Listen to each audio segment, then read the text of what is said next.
Explore 16,000 years of Virginia history. The Virginia Museum of History and Culture offers a variety of exhibitions, public programs, and special events for the whole family. Learn more and plan your visit at virginiahistory.org.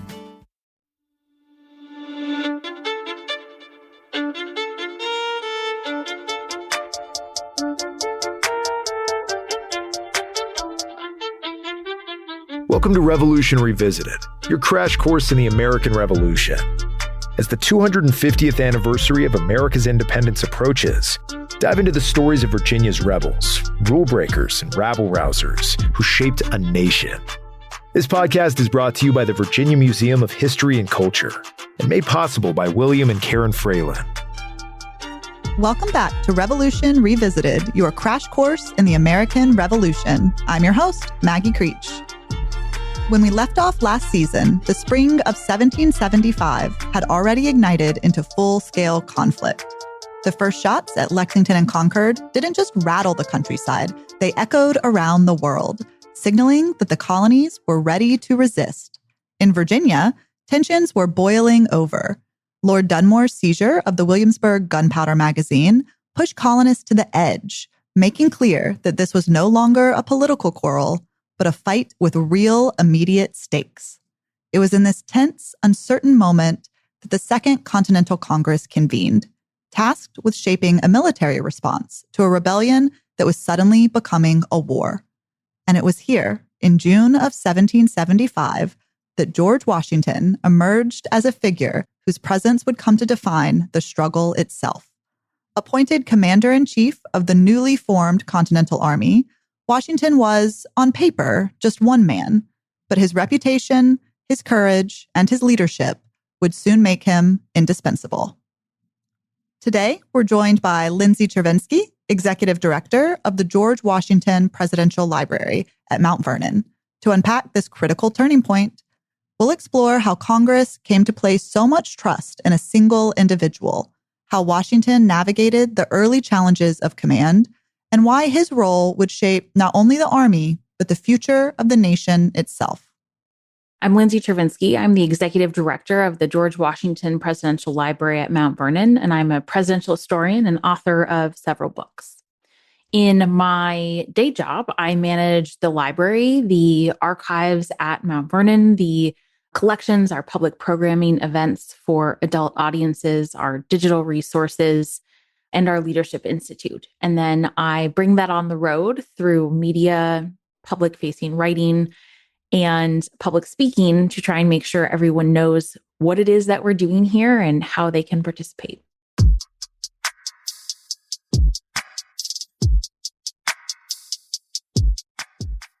The Second Continental Congress convened on May 10th, 1775, in Philadelphia. And this time, the stakes were different.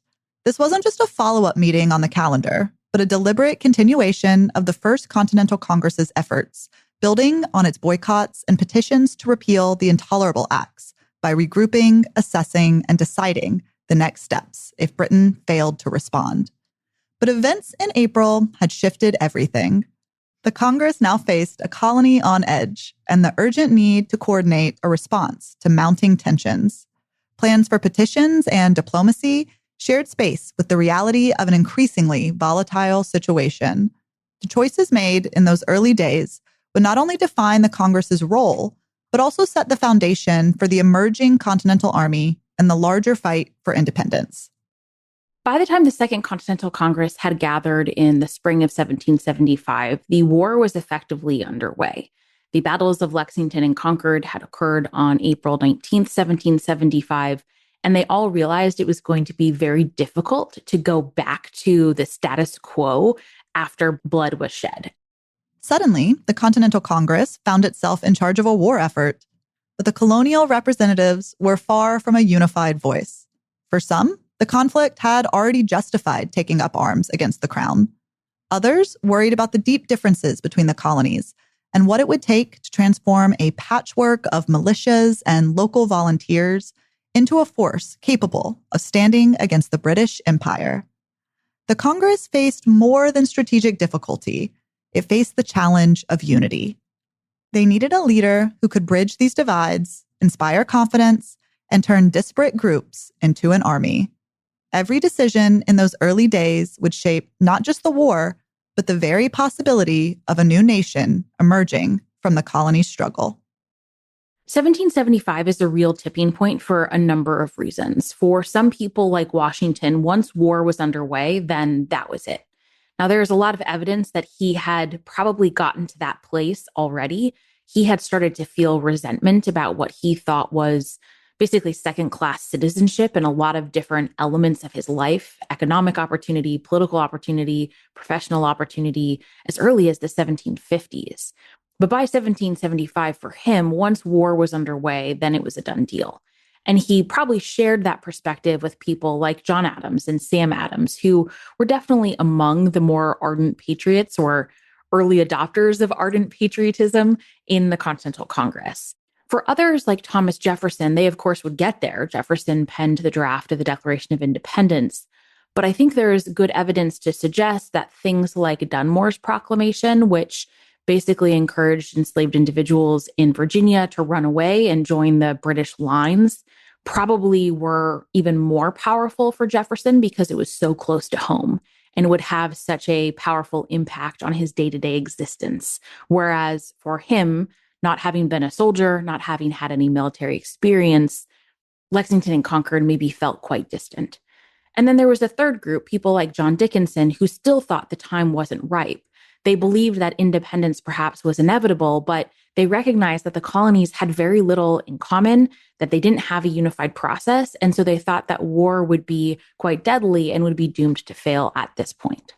So there was a real question of how do you bring together the colonies? How do you bring together the delegates at the Continental Congress? How do you bring together the various militias that are representing the different colonies and have a long tradition of doing so, recognizing that this war had begun, whether or not they were actually going to declare independence.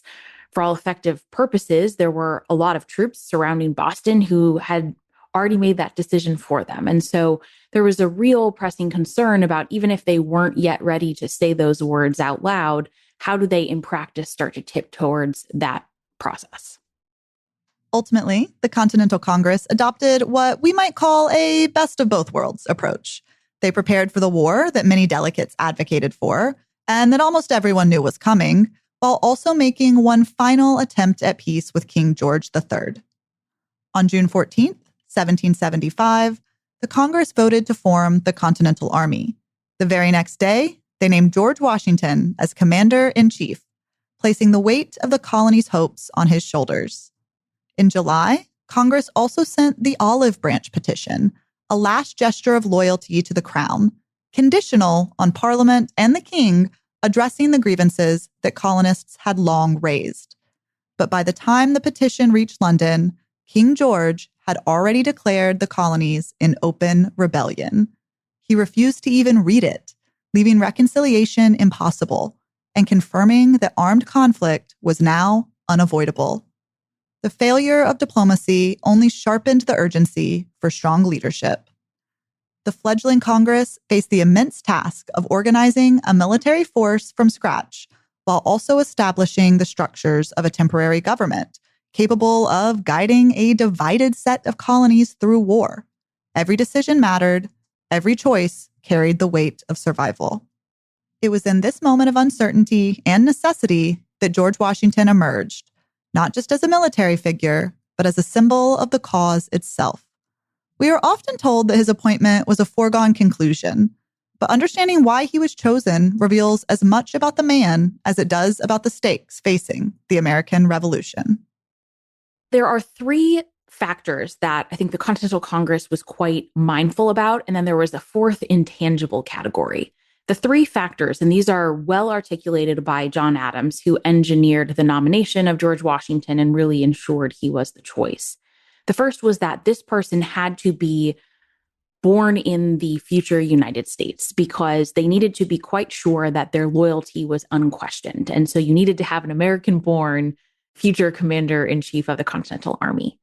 The second consideration is, of course, they had to have military experience, but they really didn't want someone who had actually held a commission as a British officer, because again, it would undermine the certainty about the loyalty of this person. And they needed to know that the command would not be questioned for that reason. And so that ruled out people like Horatio Gates and Charles Lee, who had a lot of military service, but had actually been in the British Army.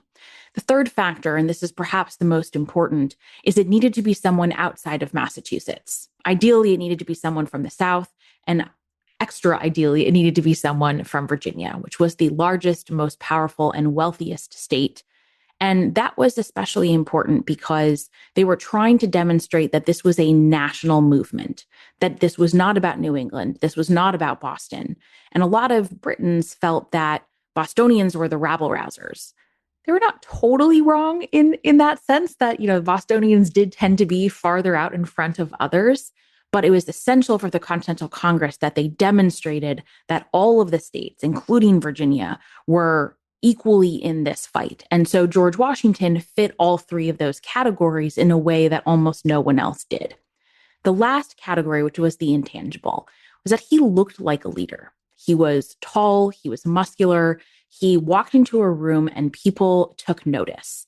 And those might sound like frivolous things, but they're actually really important when you're trying to get people to follow you. For Washington, he was an excellent dancer and he was said to be the best horseman of his age. And those were the pinnacle of masculinity elements that were treasured in the 18th century. And if you are going to lead troops into battle, it's probably a good thing that you have a good seat on a horse. So he had a lot of the intangible elements of leadership that sometimes are easy to poo-poo, but are actually really important. And so in the end, no one else was seriously considered for the role of commander-in-chief. But it's important to note this wasn't a position forced upon Washington. He accepted the responsibility, fully aware of the challenges ahead, ready to lead where others might hesitate. I should say the last piece, which just in case anyone forgot that Washington might have maybe fit those categories, he did show up to the Second Continental Congress in military uniform. Washington designed his uniform for himself, and it was custom made, which is one of the reasons it fit so well. It had a navy jacket and what are often called buff breeches. So this is not really a brown, it's not really a gold, it's kind of in between. And this was both a nod to the Whig Party in Britain, which typically adopted the colors buff and blue. It is also a distinctly American uniform because it is rejecting the reds of the British regulars. And as he went forward as commander-in-chief, he was very intentional about ensuring that all of the uniforms that his men and his officers wore were distinctly American and were carving out a different sartorial tradition than the British Army. So this was a case of dressing for the job you want, and he wanted that job. So George Washington shows up to that meeting in Philadelphia, dressed in a custom military uniform, standing taller than most of the men in the room. The Continental Congress is searching for a leader, and everyone there knows that the choice they make will define the army, and perhaps the revolution itself. On the surface, Washington's presence reads like a man stepping into destiny. And yet, only a few days later, he writes a letter to his stepson, John Parke Custis, Jackie, held now in the VMHC collection, saying, "It is an honor I neither sought after or was by any means fond of accepting." How can both of these things be true? How can a man appear so prepared, so commanding, and yet claim reluctance to assume the role? The answer lies in Washington's character. He understood the weight of responsibility, the danger, and the personal sacrifices the position demanded. He recognized that the cause needed him, and he was willing to rise to that necessity, even as he acknowledged its burdens. It's really important we acknowledge that people can have a lot of humility about their own shortcomings or their own flaws and also still be intensely ambitious. And Washington was intensely ambitious.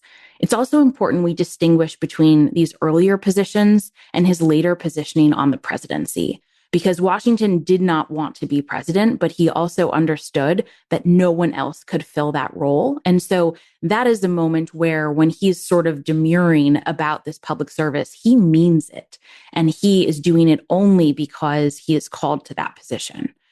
As commander-in-chief of the Continental Army, he wanted the role. He liked the idea of being in power. He clearly dressed to remind people that he could do this job. He resented attempts to undermine his authority. During the war, there were some attempts to replace him with people like Horatio Gates, and he was very savvy about defeating those attempts.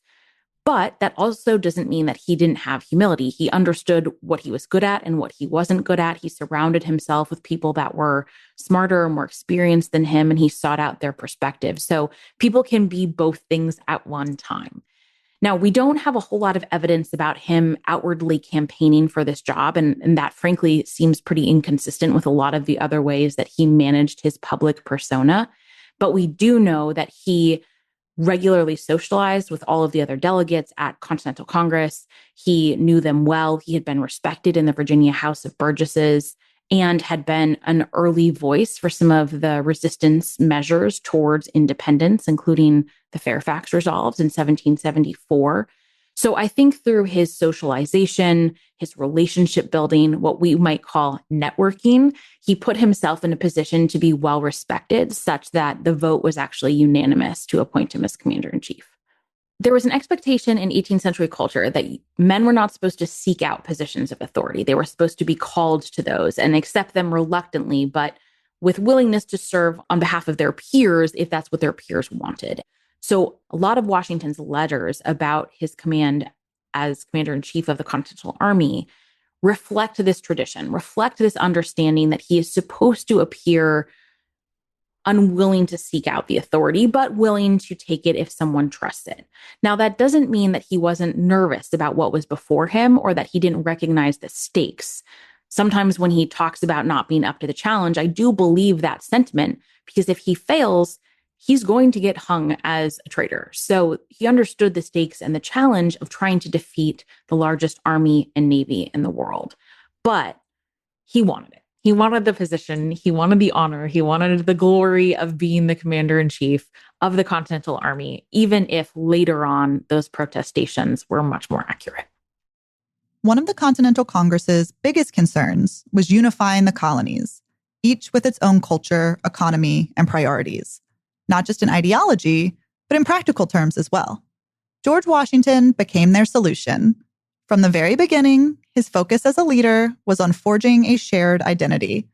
He needed to convince the colonists that they weren't just not British, but that their common cause was something larger, that together they were American.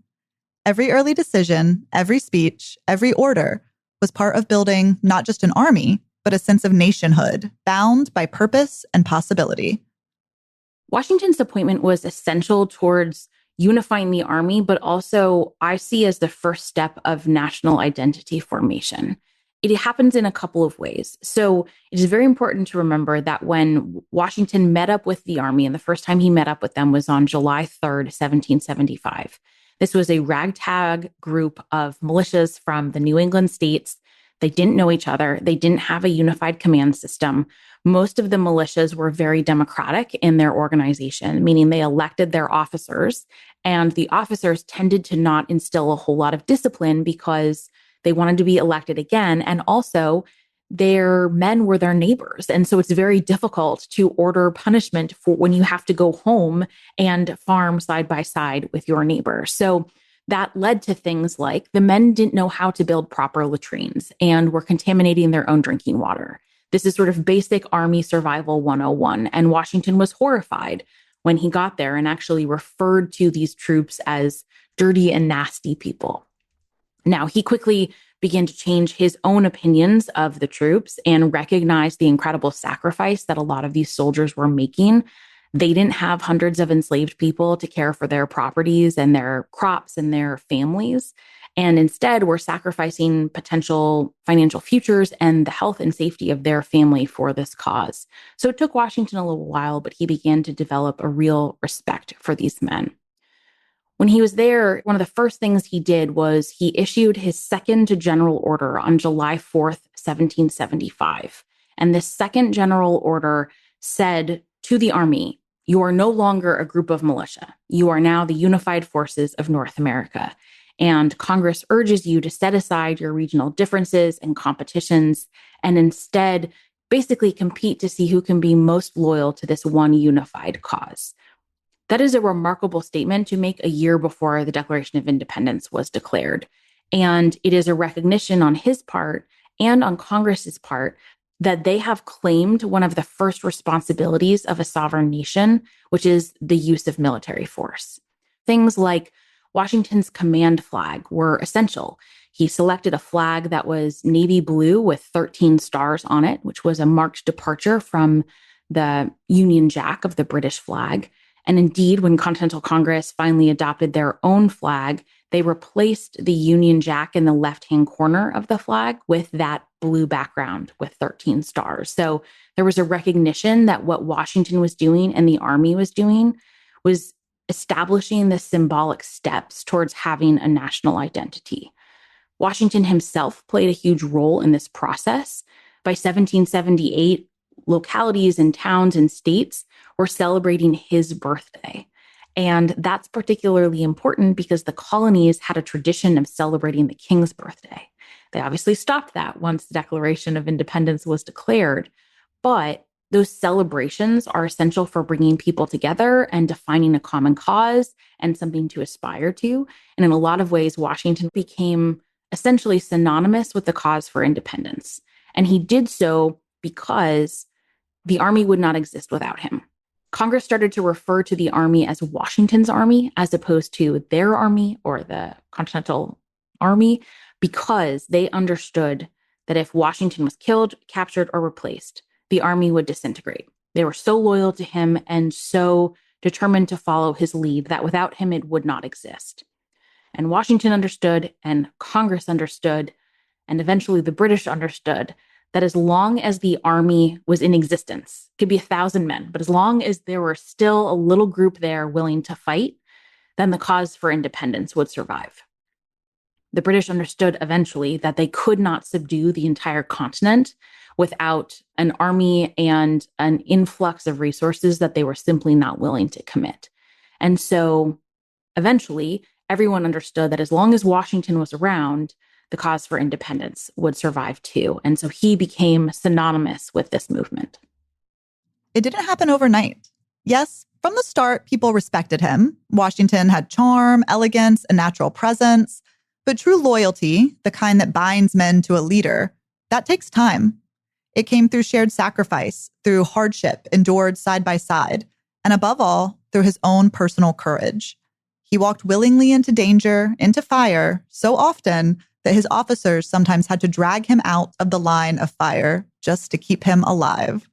Steadily, the bond formed. And by the winter of 1777, it was undeniable. The Army would go where Washington went.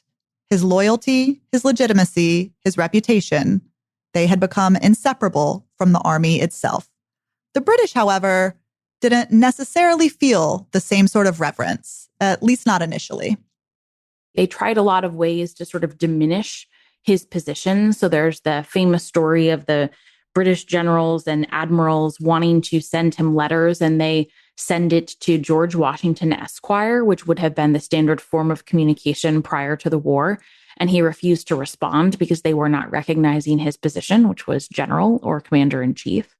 So that was an attempt to sort of undermine who he was, and he was very savvy to those attempts. Similarly, towards the end of the war, after the Battle of Yorktown, when Cornwallis surrendered, he sent his second in command, and the second in command tried to surrender to Washington, and he refused and handed it to his second in command to make sure that the ranks were appropriately parallel. But towards the end of the war, I think they started to think of him as, they often called him, I think, the wily old fox, because they developed a appreciation for his strategy, which was what we would think of today as an insurgent strategy.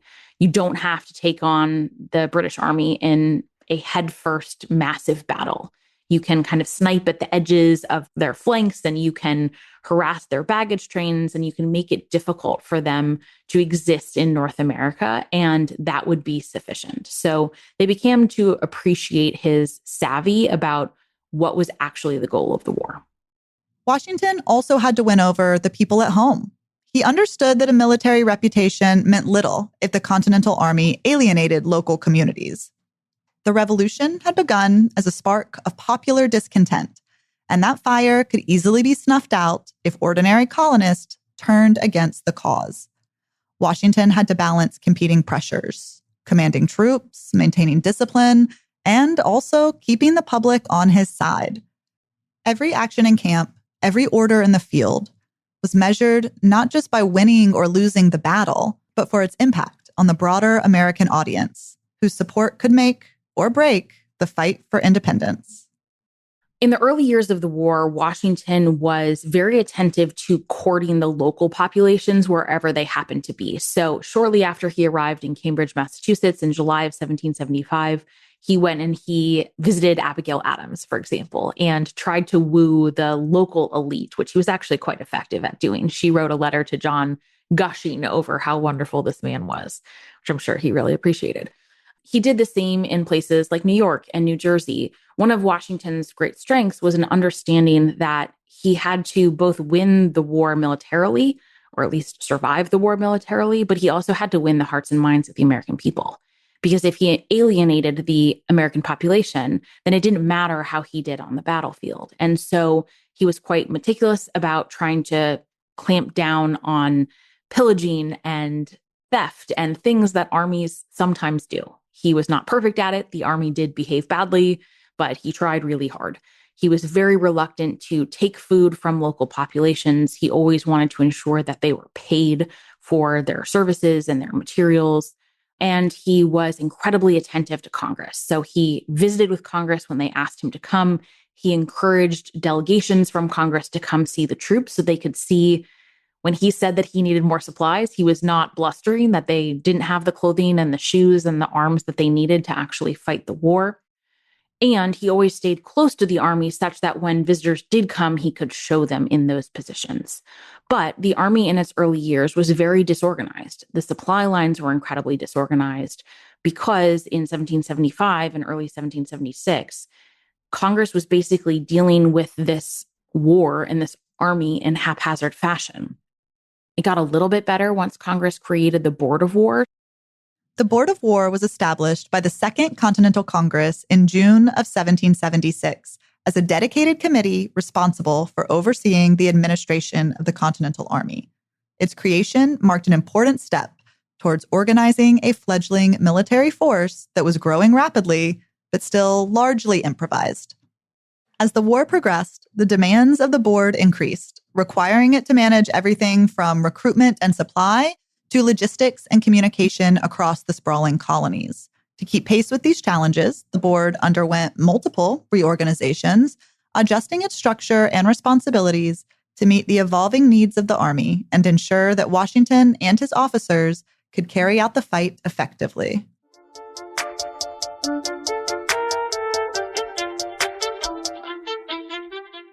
We've talked a lot about Virginia and Massachusetts working together in 74 and 75, but they weren't the only colonies at the table.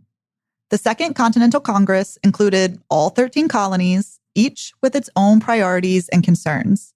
From New Hampshire in the north to South Carolina in the south, delegates carried the weight of local politics, economies, and public opinions. Bringing all of these voices together was no small feat. It required negotiation, compromise, and a shared sense of purpose. Understanding who else was involved helps us see how the revolution wasn't just driven by a few influential colonies. The other states that I think are particularly important at this time they're the big states. So, Pennsylvania is hosting the Continental Congress. Of course, they're going to have an impact on the culture of how Congress is interacting with each other and its deliberations and the social elements. Pennsylvania had a very large Quaker population, which were pacifist and didn't want war. So that absolutely influenced both the discussions, but also some of the Pennsylvania delegates themselves, including John Dickinson. New York was not yet the biggest and most powerful state, but it was understood to be a growing city. And the port of New York City was understood to be probably the most important port going forward. So when its delegates received approval to vote for independence in 1776, that was a huge turning point because New York City culture tended to have very close ties with London. There were a lot of merchants. They did tend to be a little bit more loyalist in their leanings. And then the southern states, the far southern states, states like South Carolina and Georgia, they were thought to be more loyalist. And so bringing them around and also thinking about how to, especially as the war went on, thinking about how to fight a war in places where the Black population often outnumbered the white population became an increasingly complicated conversation. Washington's appointment as Commander-in-Chief of the Continental Army marks a pivotal turning point, not just for the war, but for our understanding of him as a person. Early in his life, during the French and Indian War, Washington was ambitious, outspoken, and sometimes impulsive, as we see in his surviving letters and reports. By the time he assumes command in 1775, he has begun to temper that ambition with careful calculation. He is learning what leadership truly requires: measured judgment, patience, and the ability to inspire loyalty. At the same time, he is beginning to grasp the weight of his own legacy. The decisions he makes now, in the chaos and uncertainty of war, will shape not only the Army, but how history remembers him. And this transformation is just one thread of change. From the first skirmishes to the final victory at Yorktown, we can trace shifts in Washington's character, his leadership style, and even his vision of what the new nation could become. Washington changes in three distinct ways. So the first way was he became even more circumspect. And that was largely because he understood that his stature was just skyrocketing and that he was going to be written about, that if they survived and they won the war, that his papers and his person were going to be of enormous value to history and to the history books. And so he becomes more circumspect about his opinions, his feelings, his thoughts. He becomes much more protective about his own personal correspondence. And he is already thinking about how to protect that legacy because it is so treasured and important to him. The second key way is his leadership becomes even more savvy. He made a lot of mistakes early on in the war. Some of them are sort of cardinal sins. You don't split your army when you are the smaller force, things like that. Towards the end of the war, he was making smarter choices, and he was making much more determined choices to ensure the survival of the Republic. His role in the Newburgh conspiracy, undermining what was essentially a threat of military coup against Congress, was essential in ensuring that a republic actually survived. If you have military control of the government, you don't have a republic, you have something else. And he understood that and worked incredibly hard to ensure that the character of the republic remained as it ought to have been and remained consistent, at least with the hope of the principles in the Declaration of Independence. The last way is that it changed his idea on slavery. So Washington, prior to the war, had been very happy to buy and sell people. He moved families around and people around with very little thought for the impact on women, children, and their families. By the end of the war, he had committed to no longer buying and selling people. He worked very hard to not separate families whenever possible. And he started to think about ways that he might actually pursue emancipation, and in which he achieved for the people that he legally controlled in his will. He was able to emancipate them upon the death of Martha. That required two distinct shifts. First, he became quite determined to ensure that Mount Vernon would be a profitable enterprise, because if he was in debt, the fastest way his heirs would get out of debt would be to sell off the enslaved people at Mount Vernon. And so therefore, he had to die in such a financial way that that would not happen. Second, he had to change his mentality quite significantly about what slavery meant. And that happened through witnessing free Black communities in Philadelphia and Baltimore and Boston, through interactions with people like Phyllis Wheatley, who had incredible talent. Even though she was an enslaved woman, she was still this incredible poet. But most importantly, it happened because of the incredible valor and bravery of the Black Americans that were fighting in the Army, Many of them were fighting for their own personal liberty in addition to that of the nation. And it was impossible for Washington to see that and not change his mind. In Virginia, a pivotal moment for Black individuals choosing to fight in the Revolution comes later in 1775, and stay tuned for future episodes. On November 14th, Lord Dunmore issued a proclamation offering freedom to any enslaved owned by, quote, rebels, or what we now call patriots, if those enslaved people joined the British Army. Southern slaveholders were furious, seeing this as a direct attack on their property and authority. George Washington, a slaveholder himself, was immediately concerned. Some enslaved people at Mount Vernon took the offer and fled to British lines. Beyond the threat to his estate, Washington initially opposed arming Black soldiers more broadly, reflecting Southern traditions and Virginia law that had barred enslaved people from carrying weapons for more than a century. But the reality of war began to change his thinking. Watching Black soldiers fight with courage in Northern militias and facing a desperate shortage of manpower in the Continental Army, Washington began to reconsider their role. What had started as a strict adherence to law and custom gradually evolved into a pragmatic recognition. The fight for independence might demand the service of enslaved and free Black soldiers. These early tensions foreshadowed the complicated, often contradictory ways that race, freedom, and military necessity would intersect throughout the war. He had a need for more men and was not able to find a lot of white soldiers willing to do this work. And he saw that the British were doing so. And so it was a very savvy choice to shift his policy and be more welcoming to Black soldiers in the Army.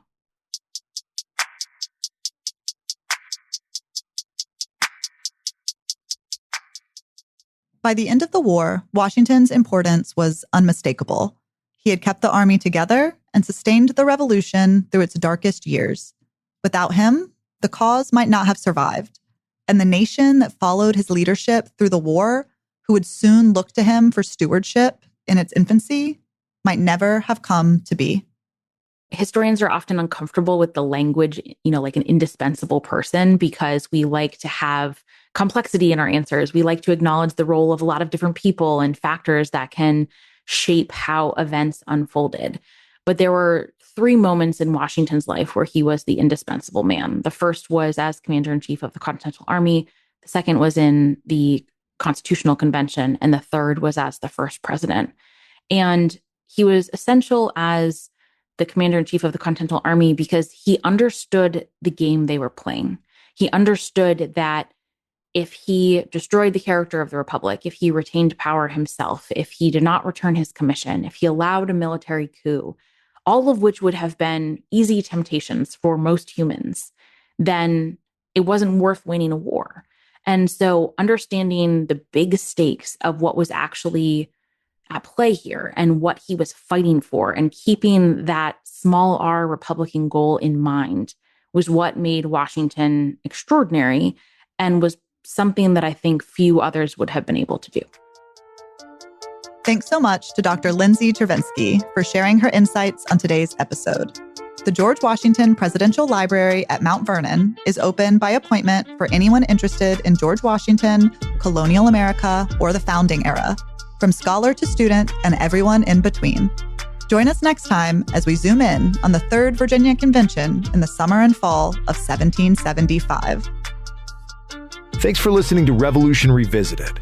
The American Revolution was not an ending, but a beginning. The stories continue to unfold. Subscribe now and catch the next episode for another journey through history. This podcast is made possible by William and Karen Fralin and presented by the Virginia Museum of History and Culture. Revolution Revisited is a production of the Virginia Museum of History and Culture. Our production staff includes Haley Finner, Maggie Creech, Riley Reynolds, Nicole Martorana, and Tracy Schneider. Be sure to subscribe to get notified about upcoming episodes. Thanks for listening, and we'll see you next time.